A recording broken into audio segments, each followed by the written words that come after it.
बहुत स्वागत है सी न्यूज भारत में। नमस्कार, मैं हूं रत्ना। वक्त हो गया न्यूज बुलेटिन का। बात होगी अरवली की, जहां बिना नंबर प्लेट वाली हुंडई क्रेटा कार से विदेशी शराब की तस्करी का बड़ा खुलासा हुआ। आगे बात करेंगे हमीरपुर की, जहां एनडीआरएफ की टीम ने 6वें शव को बरामद किया।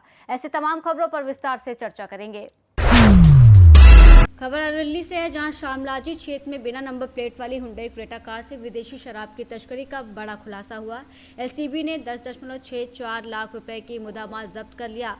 प्रोहिबिशन केस की जांच में जुटी पुलिस, कई अहम सुराग हाथ लगे। अरवली से सी न्यूज संवाददाता हिमांशु पगी की रिपोर्ट।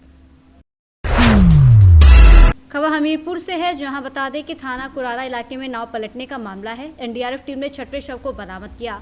रेस्क्यू टीम ने सभी शवों को बरामद कर एम्बुलेंस से पोस्टमार्टम के लिए भेजा। आखिरी और 6वां शव मिलने के बाद रेस्क्यू कार्य समाप्त हुआ। घटनास्थल पर एनडीआरएफ की 4 टीम, एसडीआरएफ की 2 टीम, पीएसी की फ्लड की 1 टीम पिछले लगभग 20 घंटे से शव बरामद के लिए कर रही थी रेस्क्यू कार्य। घटनास्थल पर सदर विधायक मनोज प्रजापति और अन्य पिछड़ा वर्ग आयोग अध्यक्ष साध्वी निरंजन ज्योति सहित जिला प्रभारी मंत्री रामकेश निषाद पीड़ित परिवारों से मिलने पहुंचे थे। हमीरपुर से सी न्यूज संवाददाता जितेंद्र की रिपोर्ट। राज्य सरकार की त्रिस्तरीय जन सुनवाई कार्यक्रम के तहत जिला कलेक्टर अजय सिंह राठौर ने पंचायत समिति बकानी क्षेत्र का दौरा किया। ग्राम पंचायत रिंझवन में आयोजित जन सुनवाई में उन्होंने ग्रामीणों की समस्याएं सुनी और कई प्रकरणों का मौके पर समाधान कराया। जन सुनवाई में पेयजल, बिजली, सड़कों, राजस्व अतिक्रमण, म्यूटेशन, नामांतरण, सीमा ज्ञान, सामाजिक सुरक्षा योजना और भूमि रिकॉर्ड संशोधन समेत करीब 37 प्रकरण प्रस्तुत किए गए। जिला कलेक्टर ने अधिकारियों को निर्देश दिए कि सभी प्रकरणों का शीघ्र और गुणवत्तापूर्ण समाधान सुनिश्चित किया जाए। उन्होंने राजस्व अधिकारियों को लंबित प्रकरणों का निस्तारण, सरकारी भवनों के पट्टों और अतिक्रमण मामलों में कार्रवाई, कृषि विभाग को फार्मर रजिस्ट्री से वंचित किसानों का पंजीकरण सुनिश्चित करने को कहा। इसके बाद जिला कलेक्टर ने कृषि मंडी बकानी का निरीक्षण कर समर्थन मूल्य पर खरीद प्रक्रिया, किसानों के पंजीकरण, तौल भुगतान व्यवस्था की समीक्षा की। उन्होंने मंडी में बैठने, पेयजल, छाया और स्वच्छता जैसी सुविधाओं को सुनिश्चित करने के निर्देश दिए। निर्माणाधीन सीसी रोड कार्य में देरी पर उन्होंने नाराजगी जताई और तेजी से कार्य पूरे करने के आदेश दिए। इस अवसर पर उपखंड अधिकारी, तहसीलदार, विकास अधिकारी, पटवारी और अन्य विभागीय अधिकारी मौजूद रहे। झालावाड़ से सी न्यूज संवाददाता रमेश चंद्र शर्मा की रिपोर्ट। आज पूर्व संसदीय सचिव नरेंद्र जी नागर ग्लोबल राजस्थान एग्रीटेक मीट 2026 के तहत मनोहर थाना विधानसभा की ग्राम पंचायत अर्जुनपुरा के ग्राम कुलूखेड़ी मेवातियान में ग्राम रथ का आयोजन हुआ। राज्य सरकार किसानों को हर क्षेत्र में उन्नत और खुशहाल बनाने के लिए ग्लोबल राजस्थान एग्रीटेक मीट का आयोजन 23-25 मई 2026 को करने जा रही है।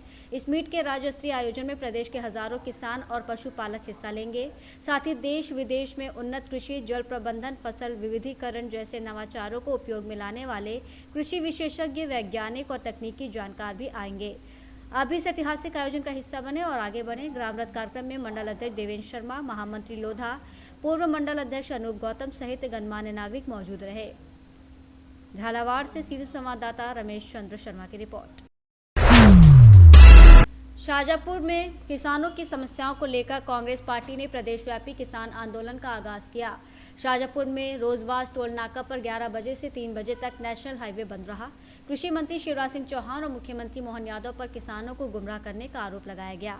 प्रदेश प्रभारी हरीश चौधरी ने कहा कि किसानों की आय को बढ़ावा देने का दावा झूठा है। खाद और बीज महंगे किए गए हैं, सरकार केवल व्यापारियों का भला कर रही है। कांग्रेस प्रदेश अध्यक्ष जीतू पटवारी ने मोहन सरकार को किसान विरोधी बताया और समर्थन मूल्य, फसल मुआवजा और कर्ज जैसी समस्याओं का जिक्र किया। आंदोलन में प्रदेश और जिला स्तरीय कई वरिष्ठ कांग्रेस नेता मौजूद थे, जिसमें हजारों किसान शामिल हुए। पहली मांग। दूसरी मांग, जो सोसाइटी आपने पहले भरने का किसान को बोल दिया, गेहूं की खरीदी बाद में की, वो सब ओवरड्यू हो गए। उसका ओवरड्यू का ब्याज हमारे शिवराज सिंह चौहान कहते थे 0% ब्याज पर किसानों को कैश दूंगा। उस ब्याज में सरकार को अपनी हिस्सेदारी निभाना चाहिए कि नहीं निभाना चाहिए? दूसरी मांग, जो डिफॉल्टर किसान हुए उनका ब्याज सरकार भरे। तीसरा, जो 3100 के धान की बात हुई थी, आज 3 साल पूरे हो गए, 2200 से ऊपर नहीं बिक रहा है। सरकार खरीदी नहीं कर रही है। जितने चावल की मिलें थी, राइस मिलें, सब बंद हो गई। सरकार ने उनके पैसे नहीं दिए। जिनके वेयर हाउस है वो वेयर हाउस में ये अनाज भर लेंगे, उनके किराया नहीं देंगे। हर तरह की अराजकता इस सरकार ने की है। उनका भी सरकार ध्यान दे।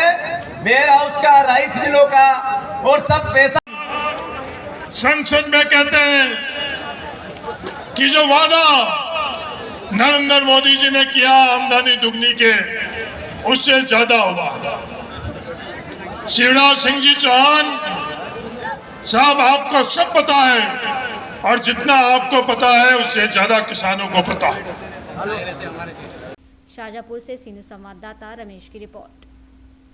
बुलेटिन में फिलहाल इतना ही। देश और दुनिया की तमाम बड़ी खबरों के लिए देखते रहिए सी न्यूज़ भारत।